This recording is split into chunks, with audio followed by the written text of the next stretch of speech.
Hello, beautiful people. This is Sofa Ansari, and I'm here with a new positive vlog for a new positive year. जब भी हम किसी पुराने साल को छोड़ के नए साल में जाते हैं तो हम कुछ ना कुछ अपने दिमाग में 2-3 कन्फ्यूज़न या रिग्रेट्स लेके जाते हैं कि ये चीज़ इस साल में नहीं होनी चाहिए।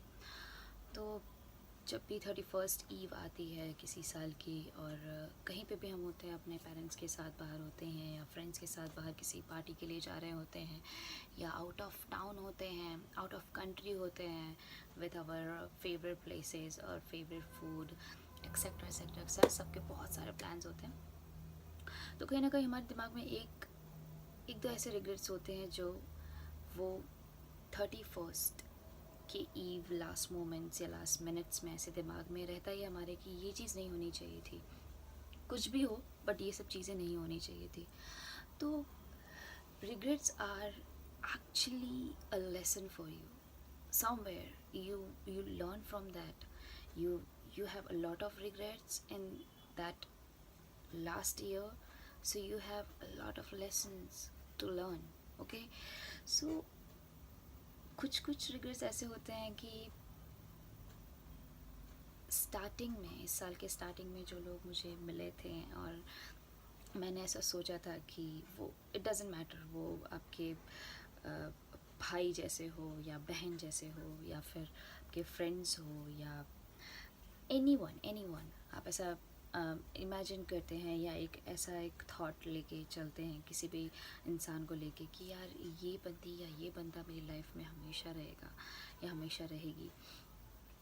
तो at the end of this year हमें हमारे साथ उनका कहीं मिसकम्युनिकेशन हो जाता है या वो हमारी लाइफ में रही रहते किसी रीज़न से, वो अब हमारी लाइफ में कहीं ना कहीं बिलोंग नहीं करते या वो हमारी लाइफ में कहीं ना कहीं डिज़र्व नहीं करते या हम उनकी लाइफ में कहीं ना कहीं डिज़र्व नहीं करते। तो इसी कुछ रीज़न से, ऐसे ही कुछ रीज़न से हम उन्हें खो देते हैं। तो हम ऐसा एक रिग्रेट करते हैं कि यार ये इंसान या इतने सारे लोगों को मैंने इस नए साल में खो दिया। जब हम नए साल में जा रहे होते हैं बहुत सारे लोगों को ऐसा रिग्रेट के साथ देखना कि यार ये इंसान को रहना चाहिए मेरी लाइफ में। अफसोस करता है जब किसी का दिल टूटता है या फिर किसी का हार्ट ब्रेक होता है या फिर कोई अपना रिलेशनशिप लूज़ कर देता है या फिर जिनको भी वो चाहते हैं या जिनके साथ वो रहना चाहते हैं वो अब उनकी लाइफ में नहीं। रीज़न्स बहुत सारे होते हैं। अगर आप अपने लाइफ पार्टनर को या फिर अपने क्लोज पर्सन को या फिर आप जिनके साथ रिलेशनशिप में उनको लूज़ कर देते हैं और आप ईयर के एंडिंग में ये सोचते हैं कि यार शिट, अब मैं क्या करूं, या कहीं ना कहीं ऐसे कंफ्यूज रहते हैं कि यार कुछ ऐसा कर दूं जिससे वो लड़की वापस आ जाए या जिससे वो लड़का वापस आ जाए, यार कुछ भी। फर्स्ट थिंग, आप किसी को ज़बरदस्ती पकड़ के अपनी लाइफ में नहीं बैठा सकते। अगर कोई जा रहा है जाने दीजिए, उन्हें आप पकड़ के ज़बरदस्ती ये नहीं समझा सकते कि आप उनके लिए बहुत फील करते हैं, आप उनके साथ रहना चाहते हैं, आप उन्हें कभी छोड़ना नहीं चाहते। जब तक सामने वाला इंसान आपको उसी तरीके से प्यार नहीं करता, उतना ही आपके लिए फ़ील नहीं करता, ये सब बोलने का कोई फ़ायदा नहीं होता। कुछ लोग ऐसा भी रिग्रेट करते हैं कि यार मैंने सामने वाले अपने पार्टनर को चीट किया या फिर मेरे सामने वाले पार्टनर ने मुझे चीट किया। पहली चीज़ तो ये, आप लोग झूठ क्यों बोलना पसंद करते हैं? मतलब क्यों? अगर आपको कोई और पसंद आ रहा है और आप किसी के साथ ऑलरेडी रिलेशनशिप में हैं तो why you guys can't be a vocal person front of that first person. आप उनके सामने बैठिए, आप उन्हें एक्सप्लेन कीजिए कि मुझे कोई और पसंद है या फिर कुछ और, किसी और के लिए अट्रैक्शन है या किसी और के लिए फीलिंग्स है। आप क्यों पहले इंसान को तकलीफ़ देना चाहते हैं, उनसे छुपाना चाहते हैं? उनके सामने be a vocal person, be a Frank person, speak whatever you are feeling, whatever you want to be, whatever with someone or with him or with her, it doesn't matter. What matter is कितने आप अपने relationship में किसी के साथ एक transparency रखते हैं, किस तरीके से आप एक क्लियर व्यू रखते हैं, कितना आप अपने पार्टनर को समझते हैं, कितना नहीं समझते। दूसरे सब रिग्रेट्स भी होते हैं हमारी लाइफ में, और ऐसा हम सोचते हैं जैसे कुछ फाइनेंशियल इश्यूज़ हमारी फैमिली के, कुछ ऑफिस इश्यूज़ होते हैं, कुछ बिजनेस इश्यूज़ होते हैं, कुछ नेचुरल डेथ, या फिर कुछ लोगों का इंसिडेंट कोई, या फिर कोई एक्सीडेंट हो जाता है, हम उन्हें लूज़ कर देते हैं। तो ये साल के एंडिंग में हम ऐसा सोचते हैं कि काश ये चीज़ नहीं हुई होती, या काश वो बंदा या बंदी मेरी लाइफ में भी होते, या फिर वो इंसान मुझे छोड़ के नहीं जाता। हम किसी की लाइफ और डेथ डिसाइड नहीं कर सकते। कुछ चीज़ें हमारे हाथ में नहीं होती, कुछ चीज़ें जो होनी होती है वो हो जाती है। कब क्या होने वाला है, क्या नहीं होने वाला होता। लेकिन अगर कोई किसी भी एक्सीडेंट से ऑफ हुआ होता है तो उसके पीछे भी कोई ना कोई रीज़न्स होते हैं। अगर आपके ऑफिस में इश्यूज़ चल रहे हैं, और अगर आपके फैमिली में कोई फाइनेंशियल इश्यूज़ चल रहे हैं, और आप देख रहे हैं कि ऐसा ऐसा है, तो आप हमेशा ये सोचेंगे, जब भी आप कोई पुराना साल छोड़ेंगे और नए साल में आएंगे, आप ये सोचेंगे कि अब मैं ये गलती वापस नहीं करूँगा, और मैं अपनी फाइनेंशियल कंडीशन अच्छे से रखूँगा, और मैं अच्छे से अर्न करूँगा ताकि मैं अपनी फैमिली को अच्छे से खिला सकूँ, अच्छे से बाहर घुमा सकूँ, उनकी ज़रूरतें पूरा कर सकूँ, और मैं अपने ऑफिस में या मैं अपने बिज़नेस में थोड़ा सा और एफ़र्ट्स डालूँगा, थोड़ा और टाइम दूँगा, थोड़ा और अपनी एनर्जी दूँगा, स्ट्रगल करूँगा कि ये साल मेरा गए हुए साल जैसा ना बीते। और जो लोग अपने क्लोज़ वन को खो चुके होते हैं इस साल में, जो लोग ये सोचते हैं कि काश वो इंसान हमारे साथ रहता, हमारी फैमिली का मेंबर, या फिर हमारे दोस्त में से कोई भी एक्सेट्रा से कोई भी,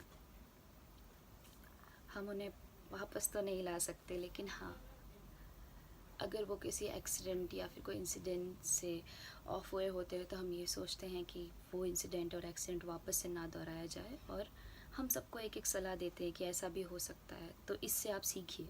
और भी बहुत सारे रीज़न्स होते हैं जब हम किसी पुराने साल को छोड़ के नए साल में आते हैं, और हम बहुत कुछ सोचते हैं कि ऐसा ऐसा नहीं होना चाहिए, ऐसा ऐसा नहीं करेंगे। तो मुझे सारे रीज़न तो नहीं पता होंगे सबके, बट हाँ, मुझे जहाँ तक जितना पता था मैंने एक्सप्लेन किया। एंड हाँ, हम नए साल में हमेशा ये सोचते हैं कि हम ये करेंगे, हम बी पॉजिटिव रहेंगे, बी काइंड रहेंगे, एंड हम ज़्यादातर लोगों को पे ट्रस्ट नहीं करेंगे, हम ज़्यादातर लोगों को समझना नहीं चाहेंगे, हम अपना टाइम वेस्ट नहीं करेंगे लोगों पे। Don't be so negative just because you had a bad past. That doesn't mean कि आप सब पे बहुत ज़्यादा रूड रहें, और सब पे बहुत ज़्यादा ऐसे अपने ईगो एंड एटीट्यूड को लेके शो ऑफ करें। नहीं, कभी कभी ऐसा भी होता है कि जब लोग ज़्यादातर आपके ईगो और एटीट्यूड को देखते हैं बार बार, तो वो एक टाइम पे ऐसा आपसे दूर से ही हाय और दूर से ही बाय करके छोड़ देंगे। ठीक है, अगर आप ज़्यादा ईगो और एटीट्यूड लेके घूमेंगे और आपको फिर कोई भाव नहीं देगा, ठीक है, तो आप अपने ईगो और एटीट्यूड को दिखाएंगे किस पे? आपके आसपास कोई नहीं रहेगा। आप, इन शॉर्ट, आप सबको खो चुके होगे आपकी लाइफ में। अगर आप बहुत ज़्यादा ईगो एटीट्यूड रखोगे, बहुत ज़्यादा नेगेटिव रहोगे, बहुत ज़्यादा पास्ट को लेके चलोगे, अगेन यू आर रॉन्ग। सो हमेशा आप पॉजिटिव रहिए, जितना हो सके काइंड रहिए, जितना हो सके लोगों को समझिए, क्योंकि अगर आप अपनी लाइफ में कहीं ना कहीं स्ट्रगल कर रहे हैं और आपने इतना कुछ सीखा है अपने पास से, बुरे एक्सपीरियंस किए हैं और बुरे हालातों से आप गुजरे हैं, तो कहीं ना कहीं सामने वाला इंसान भी कुछ ना कुछ अपनी लाइफ में स्ट्रगल कर रहा है। सो बी काइंड। जितने भी आपसे छोटे लोग हैं, और जैसे आप बाहर जाते हैं, बैगर्स को देखते हैं, मैं भी बैगर्स को बहुत सारे देखती हूँ। हमारे इंडिया में बहुत सारे बैगर्स हैं। वो जब आपके सामने कुछ मांगने आते हैं, भले आप उन्हें पैसे मत दीजिए, बट उन्हें कुछ ना कुछ खिला दीजिए, क्योंकि एक अच्छे इंसान के अंदर एक अच्छी सी ह्यूमैनिटी होनी ज़रूरी है। अगर आप किसी को देख रहे हैं, उनके हालात देख रहे हैं कि उनके पास कपड़े नहीं हैं, उनके पास खाने के लिए पैसे नहीं हैं, तो आप कुछ खिला दीजिए, या फिर आपके पास आपके कुछ भी पुराने कपड़े पड़े हैं तो वो आप उन्हें दे दीजिए। वैसे भी सर्दी चल रही है और हम देखते हैं बाहर जाके, हम झूठ नहीं बोल सकते, हमारी आँखें हैं, हम अंधे नहीं हैं, ठीक है। हम देखते हैं लोगों को रोड के साइड में, चार रास्ते पे, और कहीं ना कहीं वो बैठे रहते हैं कॉर्नर पे, एंड कहीं ना कहीं वो अपने कटोरी के साथ, कहीं ना कहीं वो अपने फटे कपड़ों के साथ ये जताने की कोशिश करते हैं कि हमारे पास कुछ हमारी जो ज़रूरतें हैं वो पूरी नहीं होती है कभी भी। हमें ना खाना मिलता है, ना कभी कपड़े मिलते हैं ढंग के। आपको दिखता है, ठीक है, आप उन्हें ऐसे इग्नोर नहीं कर सकते। भले आप पैसे मत दीजिए, मुझे पता है पैसे देने के अलग अलग भी कुछ लोगों की थिंकिंग होती है कि वो लोग उस पैसों को मिस यूज़ करेंगे या कुछ और लेके पिएंगे या खाएंगे जो कि उनके हेल्थ के लिए ठीक नहीं है, जो अच्छी बात नहीं है। तो आप उन्हें कुछ खाने के लिए दे दीजिए या आपके पुराने कपड़े दे दीजिए, बट हेल्प कीजिए, ठीक है। एक ह्यूमैनिटी रहना अंदर अच्छी बात होती है। अगर आप एक ह्यूमैनिटी रख के नहीं चलेंगे तो आप शायद, मुझे नहीं पता आपके नज़रों में क्या होता है, बट मेरे लिए तो एक अच्छे इंसान को एक अच्छी सी ह्यूमैनिटी अपने अंदर रख के चलनी चाहिए। और जितना हो सके आप अपने आप को समझिए, अपने आप पे वर्कआउट कीजिए, जितना हो सके अपने आसपास की पॉजिटिविटी को समझने की कोशिश कीजिए, जितना हो सके नेगेटिव लोगों से दूर रहिए और हमेशा हंसते रहिए। लाइक